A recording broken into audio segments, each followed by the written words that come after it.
પહેલાં આપણે જે ચેપ્ટર પૂરું કર્યું હતું રે ઓપ્ટિક્સ, રાઈટ, જેનું ગુજરાત બોર્ડનું વેઇટેજ હતું 9 માર્ક હતું.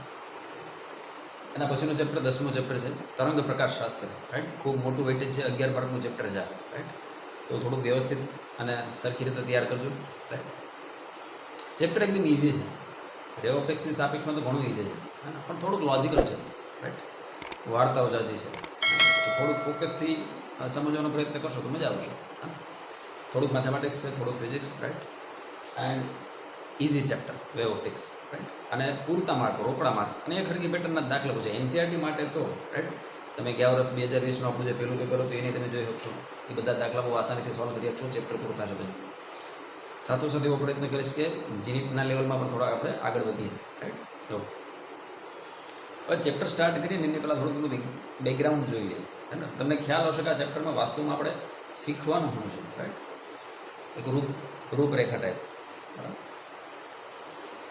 તો શરૂઆત કરીએ 16મી સદીથી, રાઈટ. લાઇટ પહેલેથી બહુ પેચીદો પ્રશ્ન રહ્યો છે, હે ને. લાઇટનું ઉદ્ગમ, લાઇટનું પ્રસરણ, રાઈટ, એના ગુણધર્મ, અને ગજબની વસ્તુ છે લાઇટ. લાઇટ આવતી હોય વચ્ચે સામે સમતલ અરીસો રાખી દો તો ભટકાઈને તમારું પ્રતિબિંબ આપે, અને લાઇટના રસ્તામાં એક બહિર્ગોળ લેન્સ મૂકી દો તો એક જગ્યાએ ભેગી થઈ જાય, હે. એક માધ્યમમાંથી બીજા માધ્યમમાં જાય, હે ને, તો એનો વેગ બદલાઈ જાય, એની દિશા બદલાઈ જાય. આ બધી ઘટનાઓ આપણે જોઈ ગયા, હે ને. તો એ ઇન્ટરેસ્ટિંગ વસ્તુને સમજવા માટે સૌપ્રથમ મતલબ થિયોરિટિકલ બેઝિસ પર આગળ વધનાર વ્યક્તિ હતા ન્યૂટન સાહેબ, સર આઇઝેક ન્યૂટન. દુનિયાની પહેલી થિયરી કોર્પ્યુસ્ક્યુલર થિયરી ઓફ લાઇટથી વાકેફ એમણે કરાવ્યા. તો એના મતે પહેલાં જોઈ લઈએ લાઇટ શું હતી, રાઈટ, અને પછી ચેપ્ટરને આગળ વધારી, રાઈટ.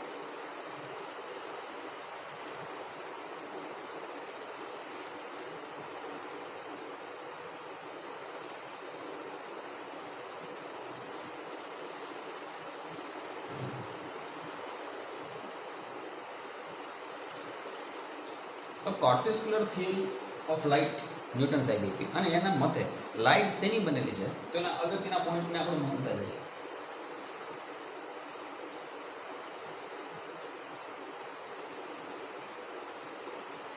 એમના મતે લાઇટ એક અત્યંત સૂક્ષ્મ પાર્ટિકલથી બનેલી છે.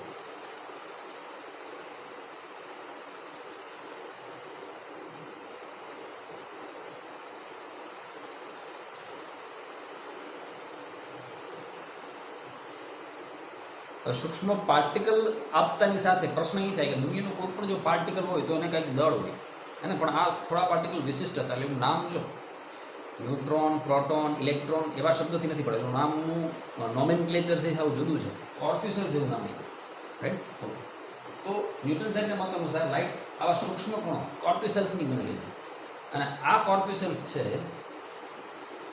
એ અત્યંત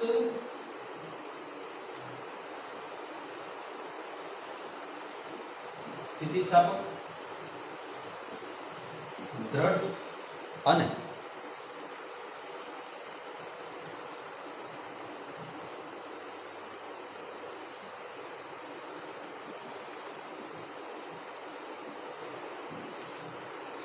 વેરી ઇલાસ્ટિક, રાઈટ, રિજિડ, અને જુદા જુદા કદ આકાર, એના શેપ ને સાઇઝ છે એ બધું જુદું જુદું હતું, રાઈટ. ઓકે, પણ કેવા પાર્ટિકલ? અત્યંત સૂક્ષ્મ પાર્ટિકલ. અને બીજી ખાસિયત એ હતી કે સંપૂર્ણ માસલેસ.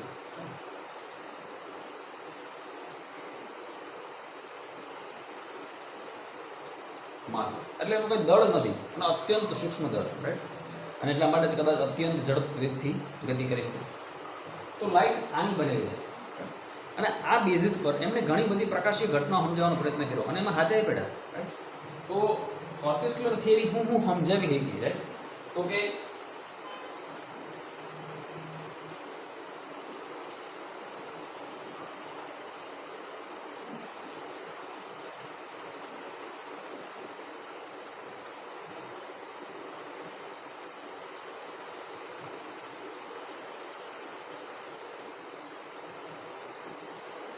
પ્રકાશનું રેખીય પ્રસરણ સમજાવી શકીએ આપણે, રાઈટ. કે પ્રકાશ સીધી રેખામાં કઈ રીતે ગતિ કરે છે, કારણ કે એણે કહ્યું હતું કે સૂક્ષ્મ પાર્ટિકલ છે, સૂક્ષ્મ કણો. તો કણ તને ખબર છે કઈ રીતે ગતિ કરે? સીધી રેખામાં ગતિ કરે, રાઈટ.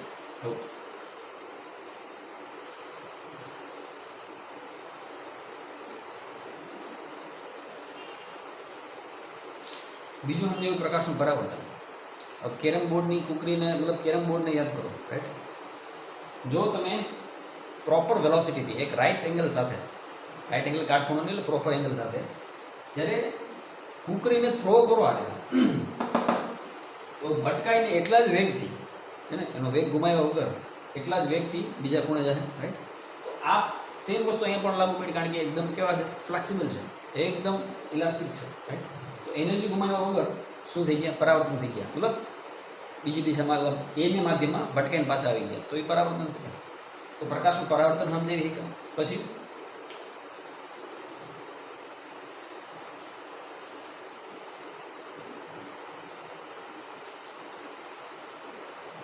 પ્રકાશનું વક્રીભાવન સમજાવી કે એની પાછળ તર્ક કેવો હોય થોડો, આ બધું જાણો છો. પ્રકાશનું વક્રીભાવન આપણે શીખી ગયા હે ને, રે optics already, right.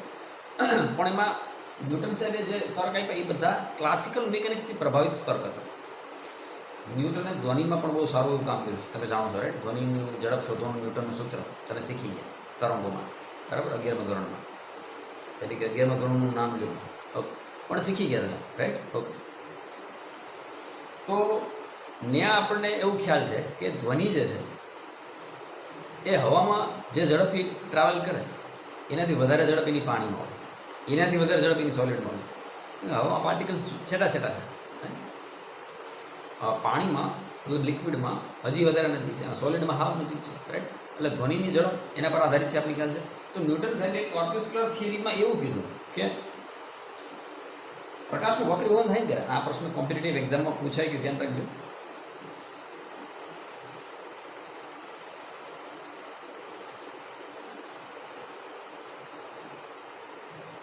Velocity in denser medium is greater than velocity in rarer medium. પણ તમે જાણો છો કે હાલમાં આ તથ્ય ખોટું છે મિત્ર. તો તમને બેને ખબર છે કે હવામાં જે પ્રકાશની ઝડપ છે પાણીમાં એના કરતાં ઝડપ ઓછી હોય, કારણ કે હવા કરતાં પાણી વધારે ઘટ છે. પણ ન્યૂટન સાહેબ એમાં થાપ ખાઈ ગયા હતા. તો એક પરીક્ષામાં પૂછ્યું હતું કે according to Newton's corpuscular theory of light ક્યાં ઝડપ વધારે હોય, હવામાં હોય કે પાણીમાં? તો કરેક્ટ આન્સર હોય પાણીમાં, કારણ કે પાણી ડેન્સર છે. પણ કેના અનુસાર આવો શબ્દ વાપરે કે કોર્પસ્ક્યુલર થિયરી? તો બાકી વાસ્તવમાં તમને ખબર જ છે, શું ખબર છે કે હવામાં પ્રકાશની ઝડપ સૌથી વધારે 3 × 10⁸, પાણીમાં એના કરતાં ઓછી. કેટલી ઓછી? તો કે C/n કરી નાખો, વક્રીભવનાંક એટલી ઝડપ મળે. રે ઓપ્ટિક્સમાં શીખી ગયા, રાઈટ. તો આ 3 મુદ્દા સમજાય હતા, પહેલું, બીજું, ત્રીજું, બરાબર. પણ ન્યૂટન સાહેબને જ્યારે પૂછવામાં આવ્યું કે પ્રકાશશાસ્ત્રમાં ઘટતી આ ઘટના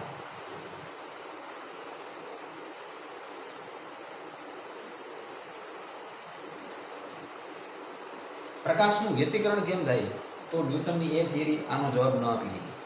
આ પ્રકાશીય ઘટના આ થિયરીની મદદથી ન સમજાઈ શકાય.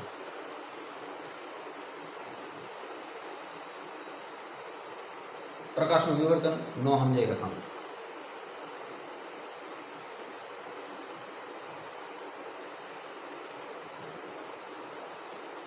પ્રકાશનું ધ્રુવીભવન ન સમજાઈ શકાય. તો આ બધા પોઈન્ટ ધીરે ધીરે ધીરે કોર્પસ્ક્યુલર થિયરીની નિષ્ફળતા તરફ દોરાઈ ગયા. અને આ તો સૌથી મોટી ભૂલ થઈ ગઈ. અને 1850માં ફોકલ્ટ નામના વૈજ્ઞાનિકે સાબિત કરી દીધું 18મી સદીમાં કે ભાઈ પાણીમાં ઝડપ ઓછી છે હવા કરતાં, હવામાં ઝડપ વધારે છે, પાણીમાં ઝડપ ખોટી છે. એટલે ત્યાંથી ધીરે ધીરે કોર્પસ્ક્યુલર થિયરીના આ બધા મુદ્દા સમજાણા, બહુ પરફેક્ટલી સમજાયો. પણ બધા જ મુદ્દામાં આપણે હા પાડીએ કે ભાઈ કોર્પસ્ક્યુલર બધી જ પ્રકાશીય ઘટના સમજાવવા માટે સક્ષમ છે, તો એ વાત ખોટી પડી, રાઈટ. અને સમયાંતરે કોર્પસ્ક્યુલર થિયરી બેન કરી દેવામાં આવ્યો. અત્યારે એની કોઈ ચર્ચા કરતું નથી. 16મી સદીમાં જ ન્યૂટનના અરસામાં જ એક બીજા મહાન વૈજ્ઞાનિક થઈ ગયા, હે ને, હાઇગેન્સ. અમુક યુજેન્સ કહે, અમુક હાઇગેન્સ કહે છે, રાઈટ. તો એમણે આના જનક છે, તરંગ પ્રકાશશાસ્ત્રના જનક એટલે હાઇગેન્સ, રાઈટ. એમણે વેવ થિયરી આપી, તરંગવાદ આપ્યો. અને એ તરંગવાદ આ ચેપ્ટરમાં આપણે ભણવાનું છે. ન્યૂટનથી સદંતર ભિન્ન મેન્ટાલિટી ધરાવતા. ન્યૂટને કીધું કે પ્રકાશ કણની જેમ આવે છે, તો હાઇગેન્સે કીધું પ્રકાશ તરંગની જેમ આવે છે. હવે એની ચર્ચા કરી કે એમાં શું છે, રાઈટ.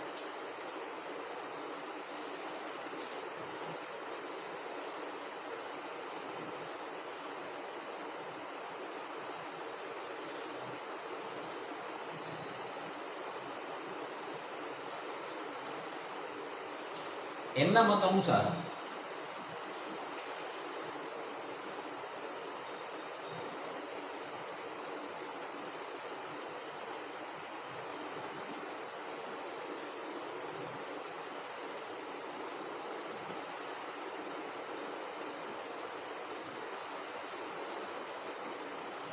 ન્યૂટનના મત અનુસાર લાઇટ આ છે, સૂક્ષ્મ કણોથી બનેલી લાઇટ, રાઈટ, સૂક્ષ્મ કણોથી બનેલી જે કણોનો હું કીધું હતા કોર્પ્યુસલ્સ. જ્યારે યુજેન્સ એવું કહે છે કે લાઇટ એક સંગત તરંગ છે, એક યાંત્રિક તરંગ છે. જેવું આઇગેન્સે કીધું ને કે એક યાંત્રિક તરંગ છે, વૈજ્ઞાનિકો તરત એમને પકડ્યા. કઈ રીતે? કે યાંત્રિક તરંગ એટલે શું? તો કે જેના પ્રસરણ માટે માધ્યમની જરૂર પડે. પણ તમે જાણો છો કે સૂરજ દાદામાંથી જે પ્રકાશ આવે, તો સૂરજ દાદામાંથી જે પ્રકાશ પૃથ્વી સુધી પહોંચે એની વચ્ચે તો શું છે? શૂન્યાવકાશ, ફ્રી સ્પેસ. ત્યાં તો કોઈ માધ્યમ છે જ. તો ભાઈ પ્રકાશ અહીં સુધી કેમ આવે? વૈજ્ઞાનિકો બહુ હોશિયાર હોય છે, હા ને. ક્યાંય પણ એ લોકો હલવાઈ જાય એટલે આપણે લોલીપોપ દઈ દઈએ. તો આ લોકો કે લોલીપોપ આપી જોઈ હું કીધું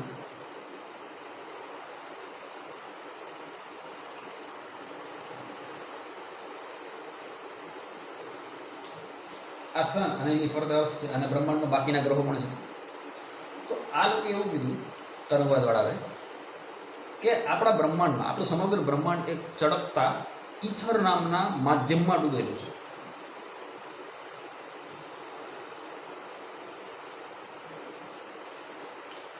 આરામ છે, તંબુરો કોઈને ખબર હોય તો ઈથર શું છે. પણ દાખલા તરીકે કોઈ આવીને કહે કે આ વસ્તુ આમ છે ને તેમ છે ને આપણે ખબર નથી, એટલે આપણે શું કરવાનું? હાથ પાડવાના છે. એમ વૈજ્ઞાનિકે મોટે ઉપાડે કહી દીધું કે ઈથર નામનો દ્રવ્યથી ઘેરાયેલી છે. દાખલા તરીકે તું હું હવાને જોઈ નથી શકતા, પણ હવાનો અહેસાસ આપણે થઈ શકે. આપણે એ જ માધ્યમ છે એટલે હવા નથી દેખાતી. પણ તમે સેટેલાઇટથી પૃથ્વીનો ફોટો પાડો તો એની ફરતે એક ઘૂંઘરાળું સ્તર જોવા મળે, હે ને, રજકણ જોવા મળે. તો આપણે ખબર પડે કે આ પૃથ્વીની ફરતે વાતાવરણ છે, હવા છે. સમજે? પાણીમાં માછલી છે તો એને કંઈ પાણી અલગથી થોડું અહેસાસ થાય. માછલીને બહાર કાઢલે તો એને ખબર પડે કે ઓ આપણી દુનિયા તો કે બીજી હતી.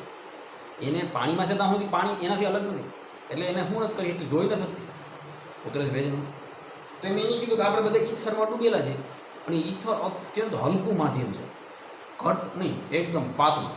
એટલે ફટાફટ એમાંથી કણો ત્યાં સુધી પૂગી જાય. વૈજ્ઞાનિકો કહી છે ભાઈ. પછી માઇકલસન અને મોર્લે નામના, ઢેલ નહીં મોર્લે, માઇકલસન અને મોર્લે નામના બે વૈજ્ઞાનિકોએ પ્રયોગ કરીને સાબિત કરી દીધું. ઈથર ડ્રિફ્ટનો પ્રયોગ કર્યો અને સાબિત કરી દીધું કે આ હાવ ખોટા છે, આવું કાંઈ ઈથર બીથર છે નહીં. પછી ઘણા મહાન વૈજ્ઞાનિકો થઈએ, પણ મને જેમ્સ ક્લાર્ક મેક્સવેલ માટે બહુ માન છે, હે ને. આજનું કમ્યુનિકેશન સંપૂર્ણપણે એને આભારી છે, મેક્સવેલ સાહેબની. મેક્સવેલ સાહેબે કીધું કે ભાઈ પ્રકાશ છે એ સંગત નહીં, પેલી ભૂલ તો ન્યા હે એ લંબગત તરંગ છે, અને બીજું યાંત્રિક નહીં, બિન યાંત્રિક તરંગ છે. પ્રકાશ માધ્યમ હોય તો ધોકાઈ જાય, ન હોય તો ધોકાઈ જાય. ધોકાઈ જાય એટલે પસાર થઈ જાય. પ્રકાશ ફ્રી સ્પેસમાંથી ગતિ કરે તો જ અહીં ભૂગતો હોય ને યાર. આપણે આમાં પાણીમાં જઈ શકે, કાચમાંથી આવી શકે, હે ને, વાતાવરણમાં જઈ શકે, તો એ ગમે ત્યાં જઈ શકે. એ કેવું છે? બિન યાંત્રિક છે ને, માધ્યમની જરૂરિયાત નથી, અને લંબગત છે, સંગત નહીં. કેવું? લંબગત. અને આ બધી ચર્ચા આપણે તરંગોમાં કરી દઈએ. પણ તો એ જે તે સમયે તો આપણે લોલીપોપ આપી દીધી, લાલો વૈજ્ઞાનિકે માની જાય કદાચ ચાલો પૈસે તરંગ. બીજું, હવે હાલો કદાચ માની લે કે યાંત્રિક તરંગ છે, તો એને કઈ કઈ ઘટનાઓ સમજાવી પડે? તો કે જે ઘટનાઓ કિરણ પ્રકાશ શાસ્ત્ર એટલે કે ન્યૂટનની કોર્પસ્ક્યુલર થિયરી ન સમજાય એ તો સમજાવવી જ પડે. ઉપરાંત જે ઘટનાઓ અહીંયા સમજાવી હતી આ લોકોએ, એ પણ સમજાવવી પડે. હા કે ના? તો જ આપણે એને માનીએ ને હાજુ. તો પેલું એને હું સાબિત કરી દીધું?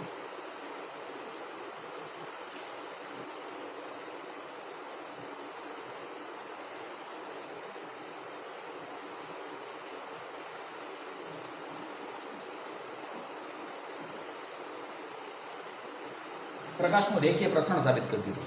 બહુ હોશિયારના દીકરા. કઈ રીતે સાબિત કર્યું? અહીંયા તો ઠીક છે, કોણ છે એટલે તું હું કંઈક સીધી રેખામાં ગતિ કરે, હા કે? તો એણે કીધું કે આપણે જે જોઈ શકીએ છીએ પ્રકાશ, એ તમને ખબર છે કઈ શ્રેણીનું જોઈ શકીએ? દૃશ્ય પ્રકાશ જ આપણે જોઈ શકીએ ને. વિદ્યુત ચુંબકીય તરંગોનું વર્ણપટ છે, એમાંથી આપણે તો ખાલી 4000 એંગસ્ટ્રોમથી 7000 એંગસ્ટ્રોમ વચ્ચેનું જોઈ શકીએ. તો એ તરંગ લંબાઈ છે 4000થી 7000 એંગસ્ટ્રોમ મળી. એની તરંગ લંબાઈ અત્યંત સૂક્ષ્મ છે બેટા. આવી મોટી તરંગ લંબાઈ અત્યંત સૂક્ષ્મ તરંગ લંબાઈ છે. આવી તો ધ્યાન દીજો, અત્યંત સૂક્ષ્મ તરંગ લંબાઈ છે એટલે આપણે એવું લાગે કે આ ઓલમોસ્ટ સીધી રેખામાં ગતિ કરે. કઈ રીતે? ઓલમોસ્ટ સીધી રેખામાં. એટલે એને ન્યાય એનું કામ કરી લીધું, સમજાવી દીધું પ્રેમથી આપણે બધાને કે પ્રકાશનું રેખીય પ્રસરણ શક્ય છે. ઓકે. પછી એને આ ઘટનાઓ પણ સમજાવી, પ્રકાશનું પરાવર્તન અને પ્રકાશનું વક્રીભવન.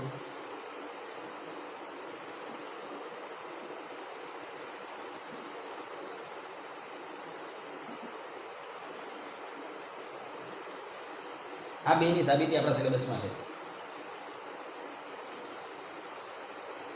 આના પછીનો વિડીયો આપણે બનાવશું લેક્ચરમાં, એમાં ધીરે ધીરે આપણે અહીંયા પહોંચો પ્રકાશનું પરાવર્તન તરંગવાદની મદદથી અને પ્રકાશનું વક્રીભવન તરંગવાદની મદદથી. બરાબર, મેથેમેટિકલી સાબિત કરી દઉં એટલે તારે મારે શું કરવું પડે, પણ એ સમજવા માટે આજનો લેક્ચર સમજવું બહુ જરૂરી છે. બરાબર, પછી પ્રકાશનું વ્યતિકરણ સમજાવી શકે, કારણ કે પ્રકાશનું વ્યતિકરણ યાદ કરીને મેં તેને તરંગોમાં ભણાવ્યું હતું. શુરુંગ પર શુરુંગ આવે તો સહાય વ્યતિકરણ, શુરુંગ પર ગર્દ આવે તો વિનાશક વ્યતિકરણ, એક જગ્યાએ તીવ્રતા વધી જતી હતી, એક જગ્યાએ તીવ્રતા ગાયબ થઈ જતી હતી. એ તો જ શક્ય હતું. મેં ત્યારે કીધું હતું કે જો તમે સ્વીકારો કે પ્રકાશનું કયું નેચર છે, તરંગ સ્વરૂપ, પ્રકાશનું વ્યતિકરણ સમજાઈ દીધું, વિવર્તન સમજાઈ દીધું, પણ ધ્રુવીભવન ન સમજાવી શકા. ધ્યાન રાખજો, આ છેલ્લી ઘટના ન સમજાય શકા. ત્યાં લાચા થઈ ગયા. ત્યાં બાપુજી કોણ, મેક્સવેલ સાહેબ, એણે કીધું કે ધ્રુવીભવન તમે તો જ સમજાવી શકશો જો તમે એવું સ્વીકારો. તમારી ધારણામાં ભૂલ છે. શું ભૂલ છે? તો કે પ્રકાશ એક વિદ્યુત ચુંબકીય તરંગ છે, જે શું છે, સંગત નહીં પણ કેવું છે,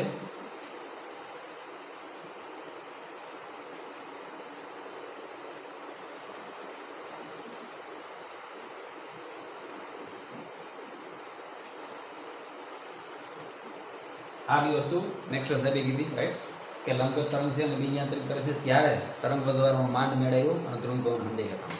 બરાબર, તો આપણે આ ચેપ્ટરમાં શું કરવાનું છે, તો કે આપણે આ બધા મુદ્દા સમજવાના કે ભાઈ તરંગવાદની મદદથી પરાવર્તન કેમ થાય, વક્રીભવન કેમ થાય, વ્યતિકરણ કેમ થાય, વિવર્તન કેમ થાય, ધ્રુવીભવન કેમ થાય, આટલું સમજી લેવું તો ચેપ્ટર પૂરું અને આપણું પૂરું, એટલે ચેપ્ટર પૂરું. બરાબર, તો આપણે સ્ટાર્ટ કરશું શેનાથી, તો કે હાઇગેન્સ, અમુક હ્યુજન્સથી, અમુક હાઇગેન્સથી, પણ આપણે હાઇગેન્સ લખશું ગુજરાતી. આપણે આજે હાઇગેન્સનો સિદ્ધાંત ખાલી સમજવો છે, એ એટલો સમજી લે તારું 50% ચેપ્ટર પૂરું થઈ ગયું. હા, હાઇગેન્સનો સિદ્ધાંત સમજી ગયો 50% ચેપ્ટર પૂરું. એટલે આજનો પહેલો જ લેક્ચર ઇન્ટ્રોડક્શન જ સૌથી ઇમ્પોર્ટન્ટ છે. રાઈટ, તો ધ્યાન આપજો. આ વિડીયોને પોઝ કરીને મુદ્દા લખો લખી લે. આમાંથી કંઈ પૂછવાનું નથી, ખાલી આ એક પોઈન્ટ જાણવા જેવો હતો. બરાબર, કે ઓર્કેસ્ટ્રાથી ઘટ માધ્યમમાં ઝડપથી વધારે પાત્રમાં ઓછી. વાસ્તવમાં આપણે અહીંયા એવું શીખશું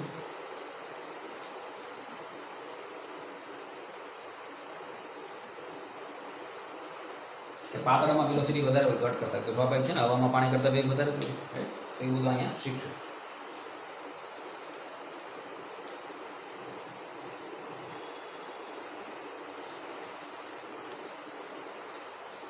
બહુ જોરદાર પોઈન્ટ છે, બહુ મસ્ત પોઈન્ટ છે. આખો સિદ્ધાંત છે ને એ 3-4 મુદ્દાનો છે. આ વાક્ય જે છે ને એક એક મુદ્દો, એક એક કોન્સેપ્ટ છે, હે ને. એટલે મેં પહેલાં લખીને એક એક શબ્દ હું તને સમજાવીશ અને પૂરેપૂરો ડાયજેસ્ટ કરજે, હે ને. પ્રેક્ટિકલી સમજવાનો પ્રયત્ન કરે, હા, શાંતિથી, કાંઈ અઘરું નથી, હે ને. મસ્ત.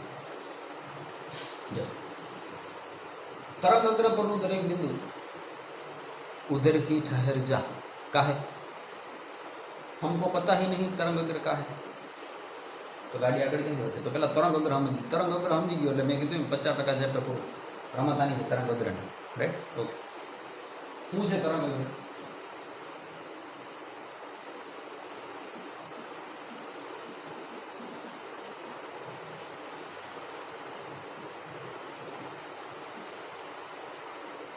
सोमनाथ दरिया किनारे गया हो तो भेगा मित्रों भेगा परिवार भेगा, राइट। और त्याथी आपणे उछळता मोजा तो जोया ज छे, राइट।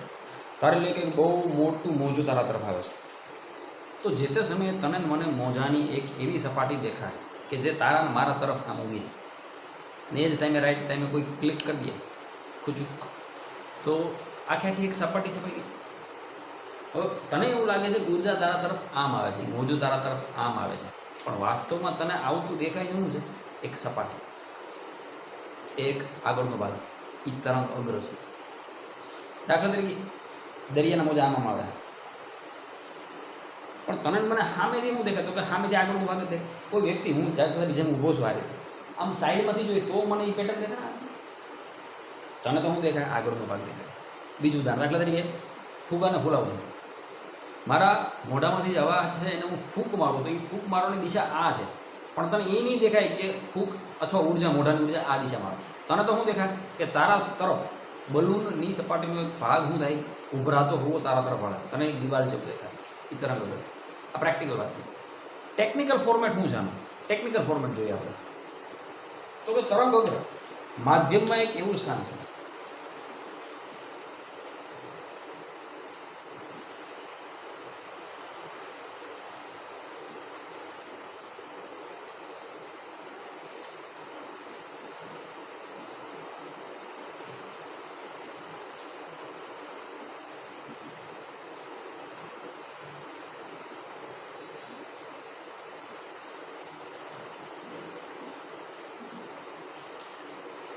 માધ્યમનું એક એવું સ્થાન કે જ્યાં રહેલા તમામ કણો સમાન કળામાં દોલન કરે છે, સમાન કળામાં દોલન કરે છે.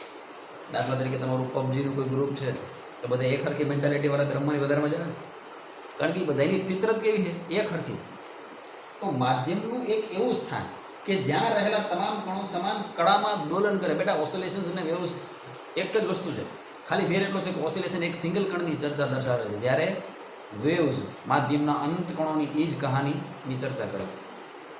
આજ તો ફેર છે કે તમને સમજાવ્યું છે. તો તમે તરંગનું ઇક્વેશન જાણો છો.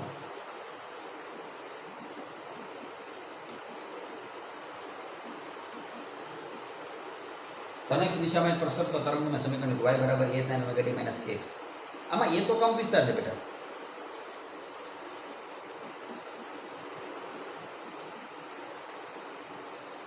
જે અલગ અલગ સમયે એનું સ્થાન દેખાડે, એનો સ્વભાવ, એનું નેચર દર્શાવે, એ તાકાત કેની પાસે છે? ફેઝ પાસે, કળા પાસે. આ ઓમેગા ટી માઇનસ કે એક્સ, ટી વધે ને એક્સને વધવું જ પડે, કળા તફાવત અચળ રાખવાનો છે. યાદ છે બધું? આવે છે બધું, રાઈટ? તો ઓમેગા ટી માઇનસ કે એક્સ અચળ રહેવાનું છે કાયમ માટે, એનો ફેઝ, એની કળા છે, બરાબર? ઓકે.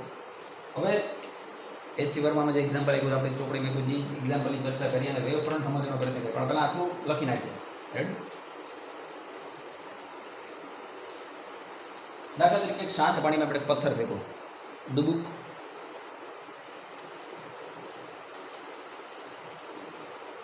તો અભણ માણા હોય ને એને ખબર પડે કે એને ગોળાકાર આમ સર્કલ રચાય, ત્યાં ચોરસ ન થાય બેટા, ચોરસ થોડા થાય.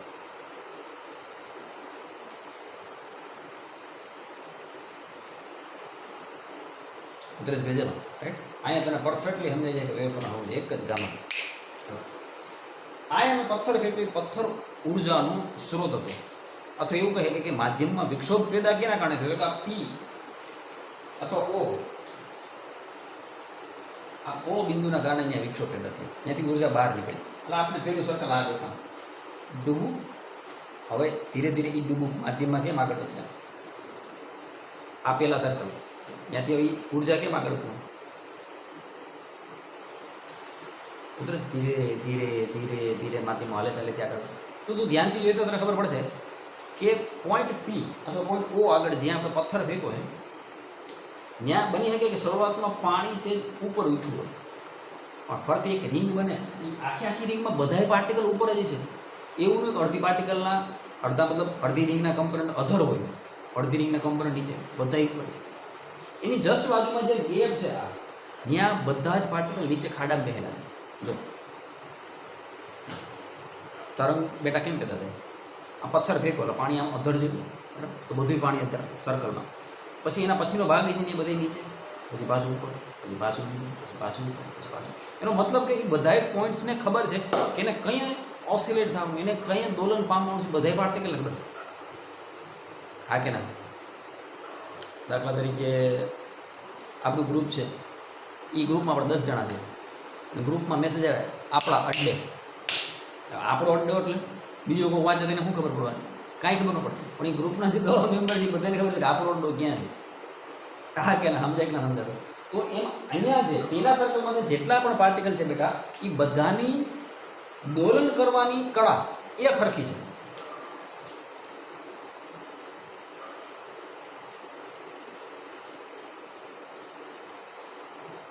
ઉતરે દાખલા તરીકે 3 અને 2 અને 4 7 પાર્ટિકલ લીધા. આ 7 પાર્ટિકલને ખબર છે કે કઈ કળાથી દોલન કરવાનું છે. રેડી? એના પછીનું તરંગ જો, ને બધા નીચે આ વચ્ચેના ભાગમાં બેહેલા છે, પછી પાછા અહીં ઉપર ઉઠેલા છે, પાછા બેહેલા. પણ સમયાંતરે શું થાય તો કે જે ઉપર ઉઠેલા પાર્ટિકલ હતા એ હવે શું બેસે? નીચે બેસે. સમજાય છે? તો બેટા ઉર્જાનું પ્રસરણ આગળ થાય ને. તો હાથે હાથમાંથી એવું બને કે 4 હેઠે બેસી જાય અને 3 આમ ઊભા રહી જાય. ના, અમારે નથી બેહવું, એવું થોડું હાલે બેટા. આ હાથે હાથ પાર્ટિકલ નીચે બેસી જાય, પછી થોડા સમય પછી હાથે હાથ ઉપર ઉઠશે, હાથે હાથ નીચે બેસે, હાથે હાથ ઉપર ઉઠશે. બધાને ખબર છે એને દોલન કેવી રીતે કરવા. એ જ રીતે એના પછીનું જે ચકેડું છે એને ધ્યાનથી જોજો.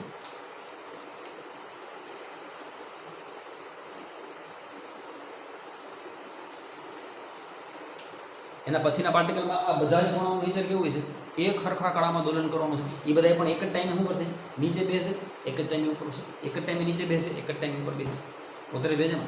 हाँ हवे जे प्रश्न पूछो ने एमां खबर पड़े तो हाथ ऊंचो करजो कि तमने केम खबर पड़शे के मैं हाथ ऊंचो कर्यो ए खबर पड़ी गई।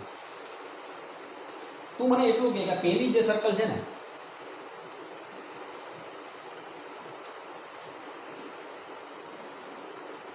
એના બધા જ કણોની કળા એક હરખી છે 5 જેટલી અને બીજું જે સર્કલ છે એની કળા 5 જેટલી છે। તો શું 5 અને 5 હરખા હોય? 10 સેકન્ડ માટે મગજને જોર દે અને પૂછે છે કે વાસ્તવમાં 5 અને 5 હરખા હોય?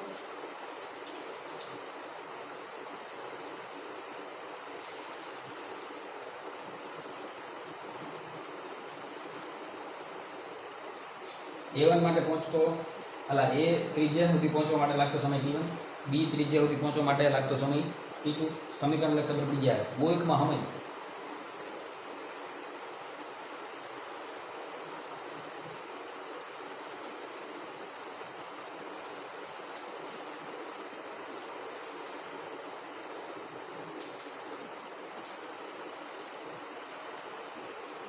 x અંતર છે t સમય છે તો T1 T2 A B અંતર।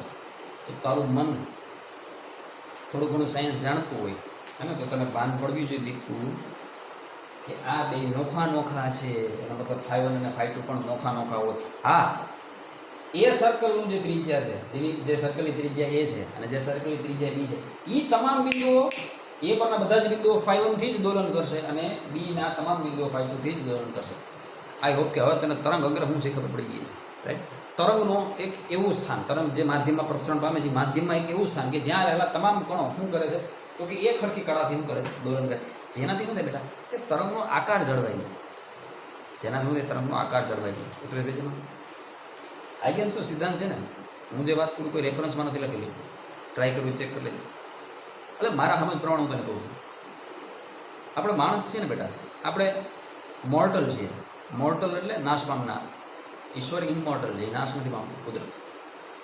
તો મનુષ્યએ શું વિચાર્યું કે આપણે આપણા સદગુણ છે આપણું જે સ્કિલ છે આપણું કૌશલ છે એને આગળ વધારવું હોય તો એક વ્યક્તિ મરે એની સાથે સાથે એનું સ્કિલ પણ મરી જાય બરાબર। પણ દાખલા તરીકે હું જીવું છું ત્યાં સુધી મેં સારા વિચારો મેં મારા વિદ્યાર્થીને આપી દીધા હોય તો હું કદાચ ગુજરી જાઉં પછી પણ એ વિચારો આગળ ને આગળ પ્રપોગેટ થશે હે ને। મારા વિદ્યાર્થી એના વિદ્યાર્થીને કહે એના વિદ્યાર્થી એના વિદ્યાર્થીને કહે હે ને। આ માણસનું સૌથી અદ્ભુત સ્કિલ છે બેટા કુદરતી પેજામાં। તો તરંગ જ્યારે એક નાના સ્વરૂપમાંથી આગળ વધવા માગે છે ને તો એ પણ નાની પેઢી મતલબ જે મુખ્ય ઓરિજિન હતું એની આવનાર પેઢીને એટલો સંદેશો આપી દઈએ કે કયા પ્રકારનું તરંગ બનાવવું છે હે ને। ગોળાકારમાં કોઈ દી ચોરસ નહીં રહે બધા ગોળ જ રહે છે કોઈ જ્યાં સુધી મરશે નહીં અંતિમ તરંગ મરશે નહીં ત્યાં સુધી એ ગોળાકાર જ રહે। તો એવી માહિતી કઈ રીતે મળે છે એ જે નોલેજ પેઢી દર પેઢી આગળ વધે એ જ કોન્સેપ્ટ પર આને સમજાવવું છે કે તરંગનું પ્રસરણ કઈ રીતે થાય છે બરાબર। આઈગેસનો સિદ્ધાંત શું આપે ખબર આ 2 પોઈન્ટ લખી નાખજો। આઈગેસનો સિદ્ધાંત t સમય બાદ તરંગ અગ્રનું નવું સ્થાન અને સ્વરૂપ આપે આટલું યાદ રાખજો પરફેક્ટલી બહુ પરફેક્ટલી। તમને કોઈ પૂછે કે આઈગેન્સનો સિદ્ધાંત શું કરવા માટે સક્ષમ છે તમને શું શીખવાડે આઈગેન્સનો સિદ્ધાંત તો તમારે કહેવાનું કે કોઈ માધ્યમમાં તરંગ આગળ વધે બરાબર તો એ તરંગ અગ્રનું અમુક સમય પછીનું સ્વરૂપ અને સ્થાન ક્યાં અને કેવું હોય છે એ બધી કોણ નક્કી કરે તો આઈગેન્સનો સિદ્ધાંત આજે આપણે એ શીખવાનું છે રેડી ઓકે। તરંગ અગ્ર ખબર પડી સારું હવે વાત આગળ વધે। તરંગ અગ્ર પરનું દરેક બિંદુ ગૌણ વિક્ષોભના ઉદ્ગમ તરીકે વર્તે છે। તો મુખ્ય ઉદ્ગમ કોણ હતો તો અહીંથી પથ્થર ભેગું આ જ આકૃતિને પાછી બનાવતું છું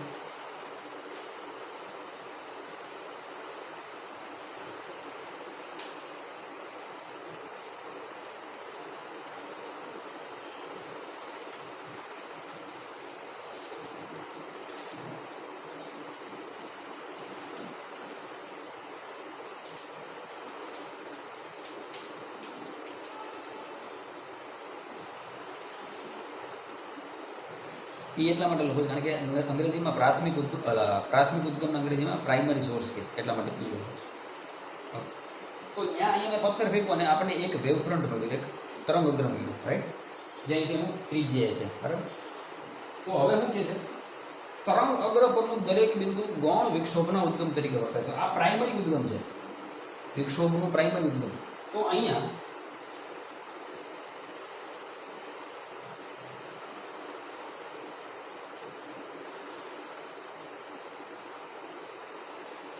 આ બધા કાળા ટપકા તરંગ અગ્ર પરના બિંદુ રહ્યા. અને એ સેના તરીકે વર્તે બેટા? ગૌણ વિક્ષોભ. મુખ્ય ઉદ્ગમ પી હતો, મુખ્ય વિક્ષોભ પી હતો, તો એની જેમ વર્તશે. આ બિંદુઓમાંથી, કાળા ટપકાઓમાંથી ઉત્સર્જિત લઘુ તરંગો બધી જ દિશામાં તરંગની ઝડપથી સમાન રીતે પ્રસરે છે. જો માધ્યમમાં તરંગ પ્રસરણની ઝડપ v છે, આપણે ઉદાહરણ લઈએ.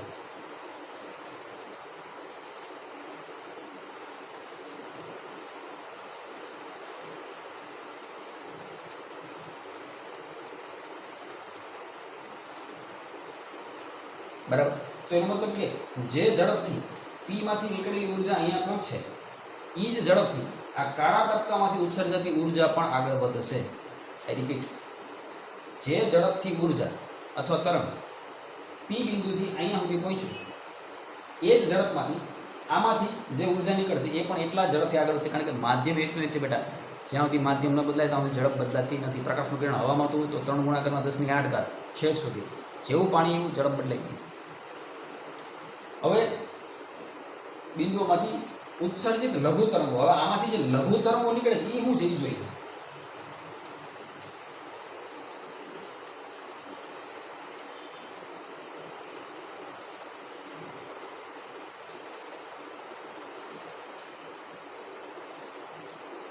તને થઈ તો પ્રશ્ન થવો જોઈએ તારી જગ્યાએ મોહિત મન થાય કે તને ગોળ જ કેમ બન્યા? એનો આન્સર તું દે, તારા મનને પૂછજે. આ ગોળ જ કેમ બન્યા? આ નાના નાના બન્યા પણ ગોળ જ બન્યા, ચોરસ નો બન્યા. જોયું? બાપા હાબુનો ધંધો કરતા હોય તો છોકરો હાબુનો ધંધો જ કરશે. એ ધારણા છે. કોના અનુસાર? હાઇગેન્સ અનુસાર. આપણામાં કહેવાય છે મોરના ઈંડાને ચિતરવા ના પડે. જે કળા મોરમાં છે એના ઈંડામાં, એના બચ્ચામાં આવવાની જ છે. ઉતરી ભેજામ. હા, પણ આ બાપુજી છે, એના છોકરા છે, ઉર્જા થોડીક નાની છે, ચક્કરા નાના નાના થયા, હા કે ના? પણ થયા કેવા? ગોળાકાર. તો આને નામ શું હોય ખબર? આ લઘુ તરંગોને ગૌણ તરંગો કહે છે. સેકન્ડરી વેવલેટ્સ બહુ ઇમ્પોર્ટન્ટ છે બેટા, યાદ રાખજે. આજે બન્યા આ નાના નાના ગોળા, એને શું કહેવાય? ગૌણ તરંગો.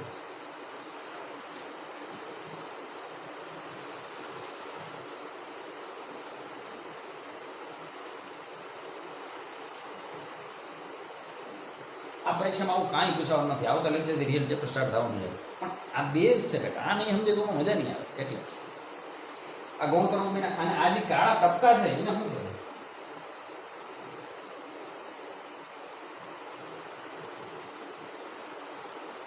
ગૌણ. આ પી છે એ શું છે?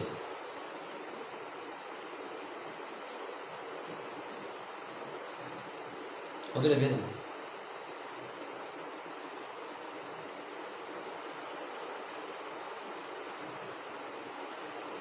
અહીંયા મેં એકડો કરીને એક આપ્યું છે, આમાં સમજાવું. આ એકડો છે ને એ પ્રથમ તરંગ અગ્ર.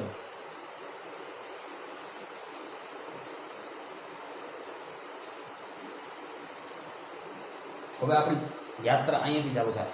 પહેલા પ્રથમ અગ્ર તરંગ અગ્ર સુધી આપણે ભૂગી. એ કેના કારણે? તો કે પાણીનો પાનો ફેંકો એટલે એક આપણું તરત આમ ઘેરાવો દેખાણ પાણીનો.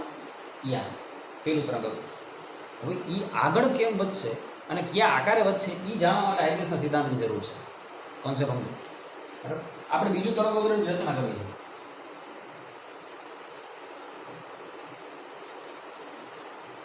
આપણે બીજા તરંગ અગ્રની રચના કરવી છે અને એનું સ્થાન ક્યાં છે ને એ મારે જોવું છે. તરંગ અગ્રની રચના કરવી છે અને એનું સ્થાન ક્યાં છે એ મારે જાણવું છે. તો મને કોણ મદદ કરશે? તો કે ભાઈ શ્રી હાઇગેન્સ. આ કે ના? હવે તે એક વસ્તુ નોટિસ કરી કે આ જો આ અંદરના ગોળા છે એ મારા માટે કોઈ કામમાં નથી. મારા માટે આ બહારના ગોળા કામમાં છે. ઉર્જા છે ને બેટા, ઉર્જા એ માધ્યમમાં સતત ને સતત આગળ વધશે. ક્યાંથી? ઉદ્ગમથી, મુખ્ય ઉદ્ગમથી. શ્રિંક ન થાય એવું થયું. પાણીમાં આમ પાણો ફેંકવાનો, ઓલા ગોળાકાર આમ બહાર જાને બોલો હું હું હું હું કરતો અંદર આવી ગયા એવું થોડું. ઉર્જા શું થાય? બહાર જાય, ઉતરે જ ભેજામાં. તો એક વસ્તુ યાદ રાખે. દાખલા તરીકે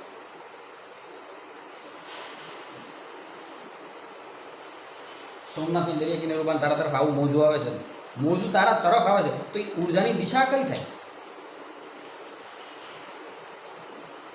સીધી સડગાટ આ રીતે આવે છે. આમ આકાર આવો છે. તો યાદ રાખજે હંમેશા તરંગ અગ્રને લંબ પ્રકાશના કિરણની દિશાઓ આ વાક્ય ભૂલા વગર લખી નાખ્યું.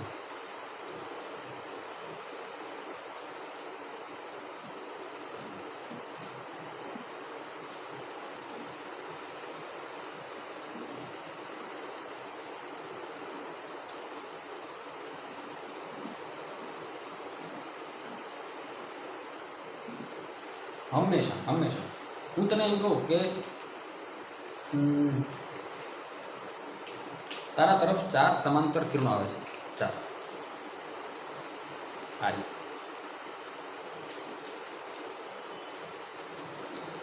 આ 4 કિરણો તારા તરફ આવે છે અથવા આ 4 કિરણોને એક લંબ સમતલ રૂપે સમતલ તરંગ રૂપે તારા તરફ આવે. વાત તો એકની એક જ છે કે હું એમ કહું કે આ પ્રકાશ તારા તરફ આવે છે અને આ 4 કિરણો તારા તરફ આવે.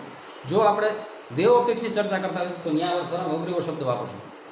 તું તારે સવારે વહેલી સવારે આ બારી ખોલ, સરસ મજાનો તડકો આવતો, તું તને ખબર છે કયા સ્વરૂપે આવે છે? કિરણો સ્વરૂપે આવે છે. પણ કલ્પના કહે કે એ બારીની એક જાડાઈમાંથી તને ખબર આખે આખું બીમ બહાર આવશે, આખે આખું એક બહાર આવશે, બીમ બહાર આવશે, આ રીતે પ્રકાશ આવશે.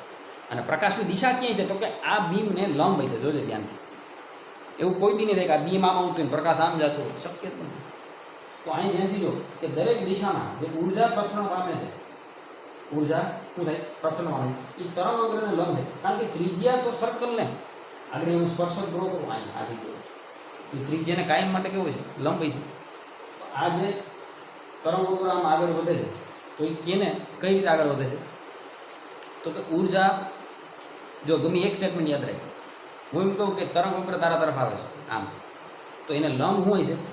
પ્રકાશના કિરણથી. હું એમ કહું પ્રકાશ તારા તરફ આવે તો એને લંબ શું હોય છે? તરંગ અગ્ર. રેડી? આટલું યાદ રાખજો. ઓકે. અહીંયા જો અહીંયા પણ આ બિંદુ આગળથી ઉર્જા બહાર આવે છે. આ બિંદુ આગળથી ઉર્જા શું આવે છે? બહાર આવે છે. અહીંયાથી પણ આ બિંદુ આગળથી ઉર્જા બહાર આવે છે. રાઈટ? આટલું યાદ રાખીએ કે પ્રકાશના પ્રસરણની દિશા તરંગ અગ્રને કેવી હોય છે? લંબ હોય છે. રાઈટ? હવે પાછા વ્યાખ્યામાં તરંગ અગ્ર પરનું દરેક બિંદુ ગૌણ વિક્ષોભના ઉદ્ગમ તરીકે વર્તે છે. નાના નાના ગોળા બનાવી લીધા. કેવા? તો કે બાપુજી બનાવ્યા તેવા ગોળા. આ બિંદુઓમાંથી ઉત્સર્જિત લઘુ તરંગો બધી જ દિશામાં તરંગની ઝડપથી સમાન રીતે પ્રસરણ પામે છે. હવે આ પોઈન્ટ સમજવા જેવો છે. દાખલા તરીકે આ કાળું ટપકું છે, એનું નામ આપી દો ભાઈ એક્સ. તો એક્સ નામના દીકરાએ એક ચકડું બનાવ્યું.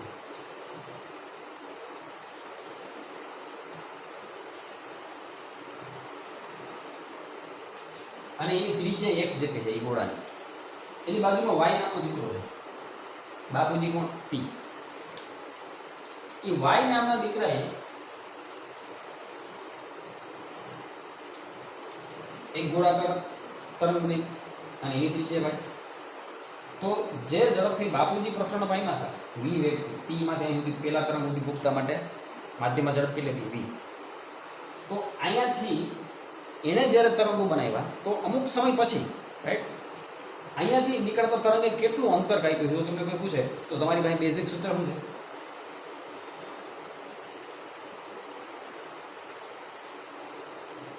ઝડપ બરાબર અંતરના છેદમાં છે. તારી લે કે આટલું અંતર કાપ્યું, આ અંતર કેના જેટલું? તો કે ત્રિજ્યા જેટલું. રાઈટ? અને એના માટે લાગતો સમય કેટલો છે? તો 35 અને ઝડપ કેટલી છે? વી. તો એનો મતલબ એક્સ જે અંતર કાપ્યું, એક્સ વાસ્તવમાં શું છે? તો કે એની ત્રિજ્યા છે. કેમ? તો કે એટલું જ અંતર અહીંયા કાપશે, એટલું જ અંતર અહીંયા કાપશે, એટલું જ અંતર અહીંયા કાપશે, એટલું જ અંતર અહીંયા કાપશે. આમાં એ જ રીતે બધું ફરતું. એનો મતલબ કે આર બરાબર જે છે એ કેટલું અંતર કાપ્યું? વી ઇન્ટુ ટાઉ છે. તો સ્વાભાવિક છે બેટા વાય કેટલું અંતર કાપ્યું? વી ઇન્ટુ ટાઉ જેટલું. કેમ? તો કે એ પણ એ જ બાપુજીનો દીકરો છે, એની ઝડપ કેટલી છે? વી. અને એણે કેટલો સમય લીધો? આને ટાઉ સમય પછી, તો આની ટાઉ સમય પછી. તો સ્વાભાવિક છે આ જે અંતર છે એટલું જ અંતર આવે છે, એટલું જ અંતર આ, એટલું જ અંતર આ, એટલું જ અંતર. ઉતરે ભેજામાં? ઓકે. આ લઘુ તરંગોને ગૌણ તરીકે એટલે કે સેકન્ડરી વેવલેટ્સ તરીકે ઓળખવામાં આવે છે. આ નાના નાના ગોળાથી એને. હા, આ બધા જ ગોળાકાર તરંગોને સ્પર્શતો એક સામાન્ય સ્પર્શક વિચારો. હવે एक ज सेकंड में समझाई जाए कॉन्सेप्ट। आ एक्स અને વાય આગળથી ऊर्जा અહીં સુધી પહોંચી કેટલા ટાઈમમાં?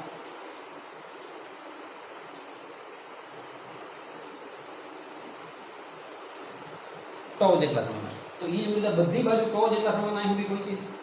તો હવે આપણી બધાને સ્પર્શ તો એક કોમન ટેન્જન્ટ વિચારવાનો છે। સામાન્ય સ્પર્શક એટલે કોમન ટેન્જન્ટ। હવે દાખલા તરીકે હા, તો બધાએ સીતાફળ તો ખાધું છે। હું તમને એવું ટાસ્ક આપું કે ભાઈ તમારે સીતાફળના અંદરના ભાગ જેવા ખાડા જેવા એને ટચ નથી કરવાનો, ખાલી આખી સપાટીને આવરી લ્યો, એ રીતે એને ફિટ કરો તમે, એ રીતે એને ટચ કરો તમે સીતાફળને। તો તમે શું કરશો? તમારો હાથ આખો હાથ સીતાફળની માથે મૂકી દો, એટલે તમારો હાથ કેને ટચ કરશે? સીતાફળની માત્ર સપાટી, એની અંદરના ઓલા જે પોલાણવાળા ભાગ છે એને ટચ કરી શકશે નહીં। તો કોમન સ્પર્શક માટે શું છે?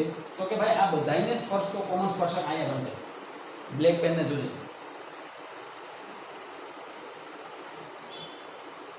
જો અહીંયા એક જ જગ્યાએ ટચ કર્યો, પછી અહીંયા એક જ જગ્યાએ ટચ કરશે, અહીંયા પછી અહીંયા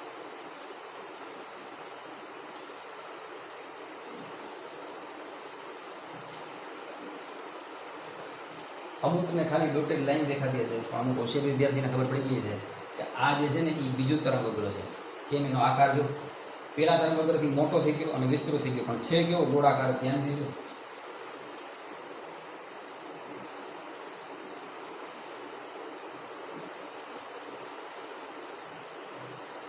આ પેલું તરંગગ્રહ અને નવું તરંગગ્રહ। તો આ તને મને કેમ ખબર પડી? તો કે આપણે આઈગેન્સી શીખવાડ્યું કે જો ભાઈ માધ્યમમાં એની ઝડપ v છે, તો અહીંયા જે આ દરેક બિંદુ હતા પ્રથમ તરંગગ્રહ પરના, એ દરેક બિંદુ ગૌણ વિક્ષોભના ઉદ્ગમ તરીકે વર્તે। એણે પોતાના નાના ગોળા બનાવ્યા, પછી એ ગોળાને સ્પર્શ તો આપણે એક સામાન્ય સ્પર્શક લઈ લીધો। હવે ધ્યાનથી જો, આ બીજું તરંગગ્રહ જે છે, જેમ બીજો નંબર લખેલો છે બરાબર, એના પર આપણે શું બનાવશું? તો કે એના પર પણ અનેક કરોડો બિંદુઓ છે, રાઈટ? એ બધા બિંદુઓ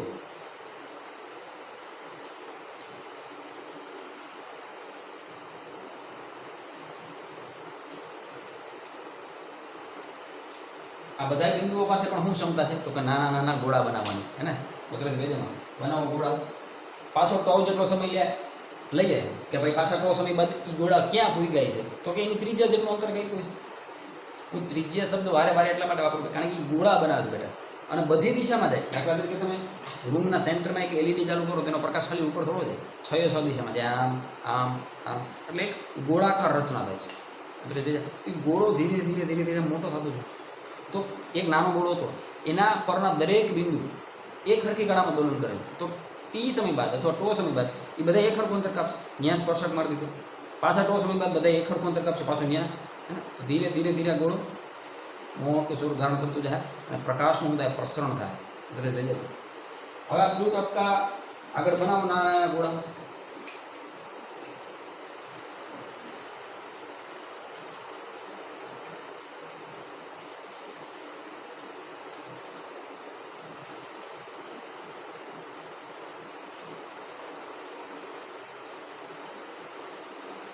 अब बधाने स्पर्श तो कॉमन स्पर्शक विचारो, फरीथी ब्लेक लाइन थी बनावुं।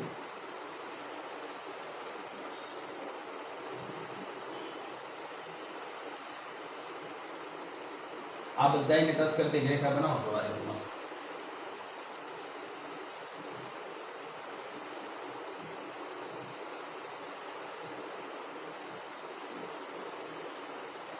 तो आ थी गयो तारू त्रीजू तरंगग्रह। उतरे एम पेढ़ी दर पेढ़ी धीरे धीरे धीरे ऊर्जा माध्यमમાં હું થતી જાય, આગળ વધતી જાય। તો જોઈએ કે બધાનો આકાર એક હરખો છે, બરાબર? તો ટી સમય બાદ હવે આખી એક ફ્લોમાં વાત છે, અને હવે તને સમજાય કે આઈગેન્સ કેટલો મહાન વૈજ્ઞાનિક હતો। તરંગગ્રહ પરનું દરેક બિંદુ ગૌણ વિક્ષોભના ઉદ્ગમ તરીકે વર્તે। બાપુજી મોટો ગોળો બનાવ્યો, તો બધા નાના નાના ગોળા બનાવશો। આ બિંદુમાંથી ઉત્સર્જિત લઘુ તરંગો બધી જ દિશામાં તરંગ ઝડપથી સમાન રીતે પ્રસરવાનું છે। બાપુજીનો વેગ હતો એ વેગ છોકરાઓનો ફેર એટલો જ, ઉર્જા નાની છે, ગોળા નાના બનશે। આ લઘુ તરંગો અને ગૌણ તરંગો અથવા સેકન્ડરી વેવલેટ કહે છે। આ બધા જ ગોળાકાર તરંગોને સ્પર્શ તો એક સામાન્ય સ્પર્શક બનાવો એટલે ટી સમય બાદ તરંગાગ્રહનું નવું સ્થાન અને સ્વરૂપ મળી જાય। વાત થઈ ગઈ પૂરી। ઉતરે ભેજ હવે દાખલા તરીકે આ આકૃતિની પણ ભરાય, હું તને બીજું તરંગાગ્રહ બનાવતો છું।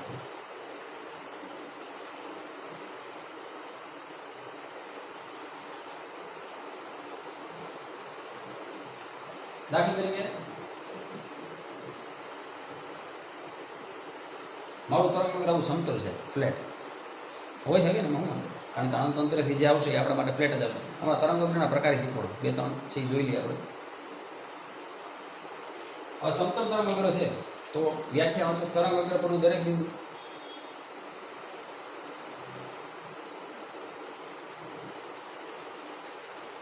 દરેક તરંગ મતલબ બિંદુ જે છે એ શેની રચના કરે છે?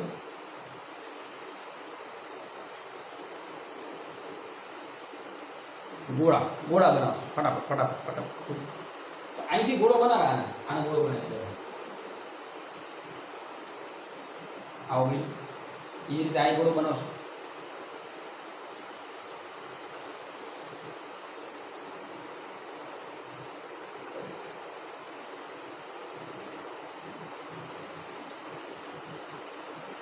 એ જ રીતે આને ગોળ બનાવી થઈ જાય.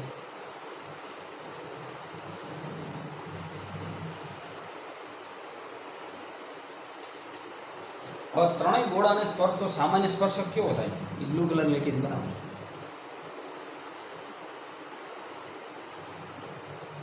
એ તો બધી સીધી લીટી બની. અરે બાપુજી સીધી લીટી તો છોકરો સીધી લીટી બની યાર. આ કે ના કુદરત ભેજા. આ તારું પેલું તરંગ અગ્ર હતું, આ બીજું તરંગ અગ્ર. હું એમ કહું કે ટી સમય બાદ આ પ્રસરણ પામ્યું છે તો આ ત્રિજ્યા કેટલી છે? અંતર કેટલું કપાણું છે? કોઈ કહે ત્રિજ્યાની અંતરના સંદર્ભમાં. તો જો માધ્યમમાં ઝડપ v છે અને તો સમય પછીની ચર્ચા કરીએ, અહીંયા ટી બરાબર 0 અહીંયા છે અને ટી બરાબર તો સમયમાં અહીંયા છે, તો કેટલું અંતર કંઈક કોઈ માપી લેવાની છૂટ. આ ત્રિજ્યા v × tau જેટલી જોઈએ આવે છે પેલી હું કહેવા માગું છું, રાઈટ? તો જો પ્રાઇમરી ઉદ્ગમ ગોળ હતું તો નવો આકાર ગોળાકાર મળ્યો. પ્રાઇમરી ઉદ્ગમ ફ્લેટ હતું. જો એક વસ્તુ યાદ રાખજો, અહીંયા એવું લખ્યું ને તરંગ અગ્ર પરનું દરેક બિંદુ ગૌણ વિક્ષોભના ઉદ્ગમ તરીકે વર્તે. તો એ ગૌણ ઉદ્ગમ જે છે ને, આ કાળા ટપકા ને માયા કાળા ટપકા, એ બધાય ગોળાકાર રચના જ કરશે. આ યાદ રાખજે. શું કરશે? કેમ ગોળાકાર રચના? એ તને પ્રશ્ન થવો જોઈએ. કેમ ચોરસનું? કારણ કે બેટા ઉર્જા બધી બાજુ હરખી ફેલાય. ઉર્જા બધી બાજુ શું થાય? હરખી ફેલાય. તો તને પ્રશ્ન થાય તો સાહેબ આ ઉર્જા આમ ન જાય, આ ઉર્જા આમ ન જાય, આમ ઉર્જા પાછળ નહીં. એનું કારણ છે સમતલ તરંગ અગ્ર ક્યારે થાય ખબર? હમણાં પ્રકાર તો ભણાવું પણ પહેલાં જોઈ લઈએ.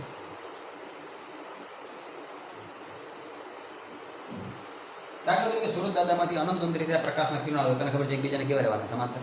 તો આને એક લંબ સમતલની કલ્પના કરી.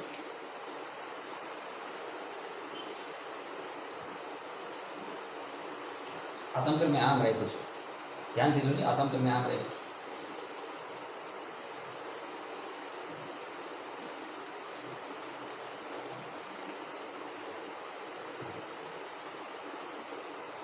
છે આમ મુદ્રેશ ભેજન. તો આ પ્રકાશના કિરણો કઈ રીતે આમ આવે છે? તો હમણાં જ મેં તને સમજાવ્યું હતું કે ઉર્જા પ્રકાશના કિરણની દિશા ક્યાંય છે? તો કે તરંગ અગ્રને લો. આ તરંગ અગ્ર તારા તરફ આવે, આ પ્રકાશના કિરણો તારા તરફ આવે. વાત બે એકની એક જ છે, દિશા એક જ રહે.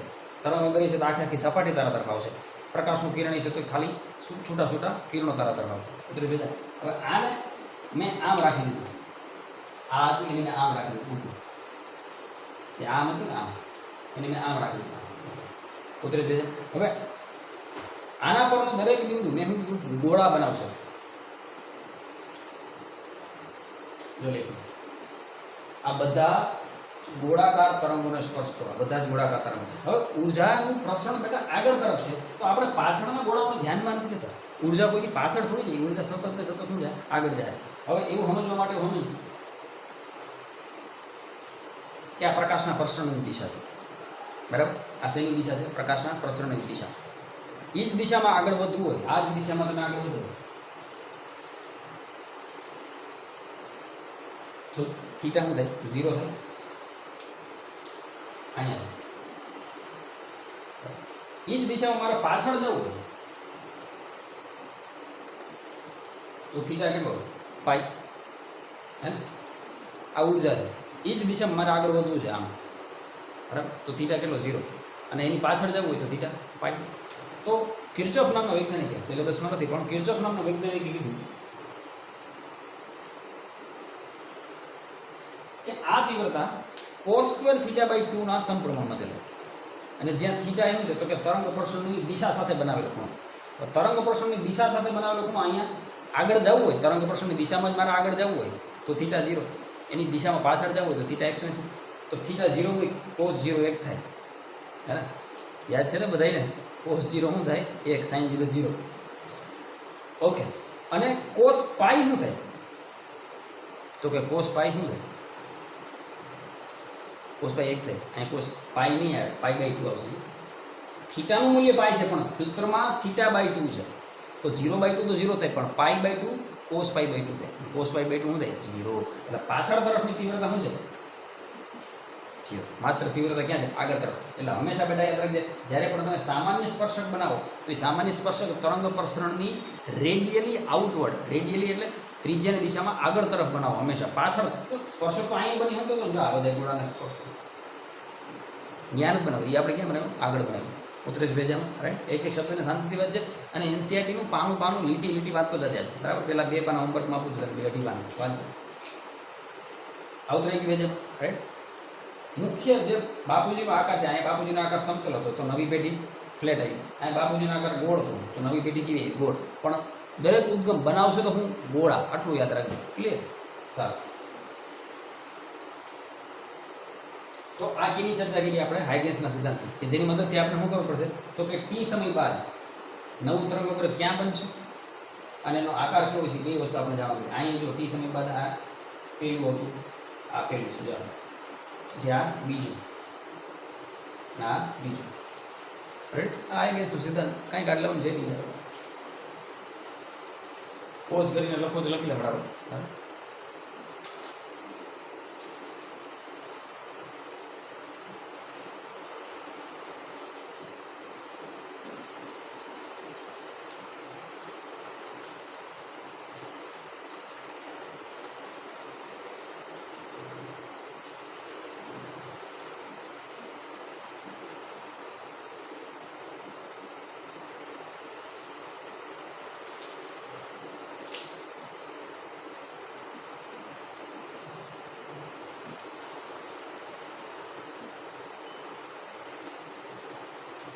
MCQ માટે આ ટેબલ કામનું છે, ધ્યાનથી જોજો.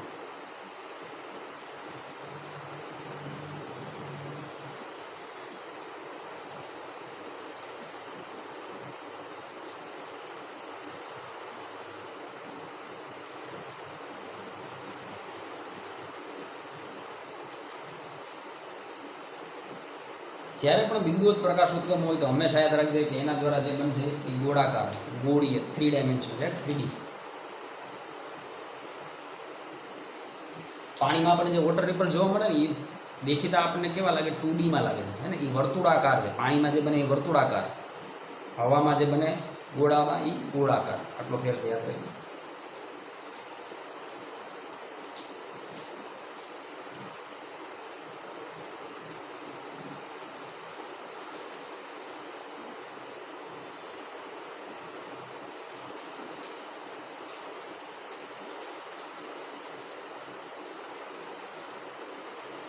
અનંત અંતરે રહેલું ઉદ્ગમ એટલે દાખલા તરીકે સુરત દાદા, તો એમાંથી જે તરંગ અગ્ર બનશે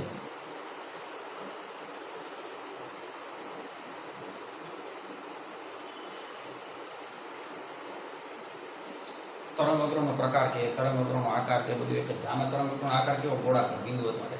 અનંત અંતરે રહેલા સુરત દાદામાંથી પ્રકાશના કિરણો સમતલ. હવે એ નક્કી કોણ કરે ખબર? વેવ. અલા વેવ હું? પ્રકાશના કિરણો. દાખલા તરીકે અનંત અંતરે છે બેટા, તો અનંત અંતરેથી પ્રકાશના કિરણો આવે.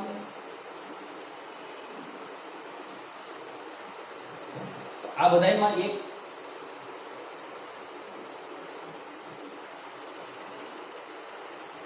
આ 4 બિંદુ લઈ લે, હે ને? આ 4 બિંદુ લઈ લે તો આ 4 બિંદુ પર તને ખબર છે શું બનશે? ગોળા બનશે.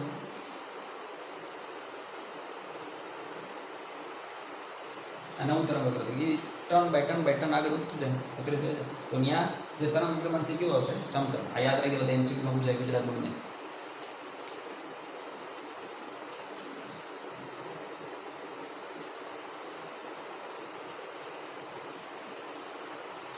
રેખીય ઉદ્ગમ, દાખલા તરીકે તારે ઘરે જે ટ્યુબલાઇટ છે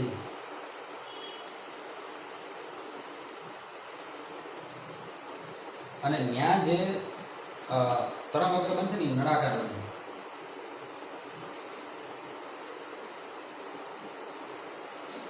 નળાકાર પ્રકાર કરી તેનો આકાર જોયો ટ્યુબલાઇટ એ કે સાહેબ ટ્યુબલાઇટનો આકાર તો જોયો જોઈએ ને કા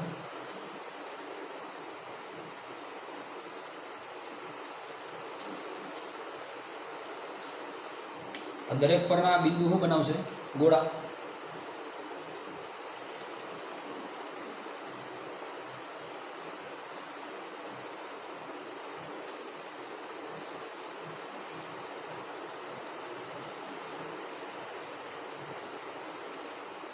આ બધાને ભેગા કરી દેજો. હવે આ ટ્યુબલાઇટનું આ રીતે શું થાય જેમ જેમ આગળ વધતી જાય શેપ કેવો થતો જાય નળાકાર પ્રકારનો શેપ આગળ વધતો જાય. અને રાતે ક્યારેક અંધારા આવતા હોય આપણે થાકી ગયા વાંચીને ટ્યુબલાઇટ અમે જોયું તેમાંથી નળાકાર પ્રકારના આમ શું કહેવાય એક આપણને એવો આભાસ થાય કે બીમ નળાકાર જેવું બીમ આપણા તરફ આવે છે. લાઇટ ગોળાકારને જો તેમાંથી તમને આમ કાયદેસર આમ રીંગુ બહાર આવતી ને એવું લાગે. બહુ ઊંચો એ પ્રકાશ હોય ને જો રીંગુ બહાર આવે કારણ કે જેઓનો આકાર છે પ્રકાશ ઉદ્ગમનો એવા શું બનશે તરંગ અગ્ર બનશે. ઉતરી વેજામાં તો આ હતું આજના ઇન્ટ્રોડક્શનના બારામાં. આખો વિડીયો વ્યવસ્થિત એક વાર જોજો. આઈ ગેસ તો સિદ્ધાંત બહુ ઇઝી છે યાર, કાંઈ નથી. એક જો અહીંયા આમાં સમજાય ફરીથી આ મુખ્ય ઉદ્યોગ બરાબર. આના કારણે શું બન્યું તો કે પેલું તરંગ અગ્ર બન્યું. તરંગ અગ્ર પરના દરેક બિંદુ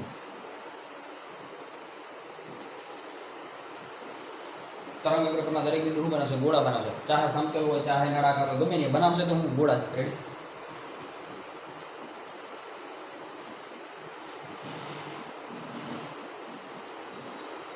ગોળાઓનો સ્પર્શ થયો એટલે હું બનાવી દીધું. રેડી એટલે વાત થઈ ગઈ પૂરી. એ બીજું તરંગ અગ્ર થઈ ગયું. હવે બીજા તરંગ અગ્ર પરના દરેક કણ પાછા હું બનાવશું ગોળા.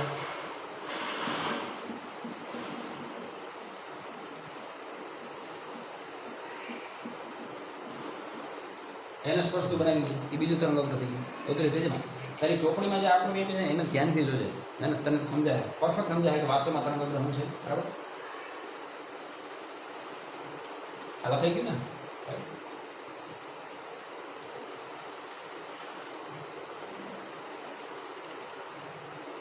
ચોપડીની આકૃતિ ફટાફટ રચના કરતો કે ન્યાય ઉદ્ગમ આપ્યું સાહેબ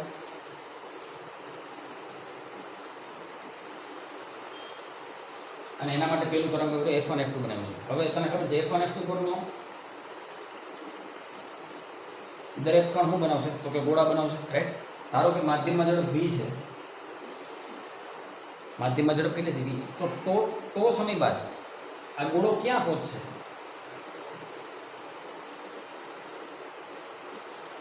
તો કે આ બિંદુ v2 જેટલું અંતર કાંઈ છે ના. અંતર શું બેટા તો કે વેગ ગુણાકારમાં સમય. તો આ બધા બેટા એના ભાઈ જ છે. તો જે સમયે આણ્વિક ઉર્જાનું પ્રસરણ ચાલુ કર્યું એ જ સમયે આણ્વિક ઉર્જાનું પ્રસરણ ચાલુ કર્યું. તને એવો પ્રશ્ન થાય એવું કેમ? કારણ કે બેટા આ એક તરંગ અગ્ર પરના બિંદુ છે અને એક તરંગ અગ્ર પરના બિંદુઓ સમાન કળામાં દોલન કરતા હતા. જે સમયે આ દોલન કરે એ સમયે આ દોલન કરે એ સમયે આ દોલન કરે. જેટલા ટાઈમમાં વીટી અંતર કાપ્યું છે એટલા ટાઈમમાં અહીંયા વીટી અંતર કાપેલું છે. એ જ ટાઈમમાં આણે પણ કેટલું અંતર કાપે વીટી. હવે આ બધાને ભેગા કરી દો એક કોમન સ્પર્શક બની ગયો. કયો? આ તારા નવા તરંગ અગ્રનું સ્થાન થઈ ગયું. આ પેલું આ બીજું. પછી ચોપડીમાં અહીંયા એક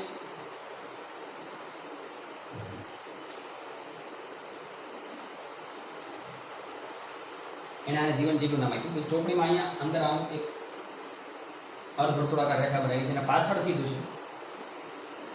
તો તને ખબર છે આ અર્ધવર્તુળાકારમાં પાછળ ત્રિજ્યા જાતિ ઉર્જા જાતિ ઉર્જા માત્ર ક્યાં જાય આગળ. અહીં ધ્યાનથી જો આ ઉર્જા પ્રસરણની દિશા છે હા. અને આ તારું તરંગ અગ્ર. તો તરંગ અગ્રને ઉર્જા કઈ રીતે છે લંબ રૂપે. રેડી. એટલે તમે કે ઉર્જા ક્યાં જાય તો કે આમ જાય છે. બે રીતે કહી શકાય. કા કિરણ સ્વરૂપે વાપરી શકાય કા તરંગ અગ્ર સ્વરૂપે વાપરી શકાય પણ હોય બીજાને એકબીજાને લંબ. હવે મેં કીધું કે ચેપ્ટરના પહેલાં 2-3 પેજ વાંચે બરાબર મજા આવશે. મહાદેવ.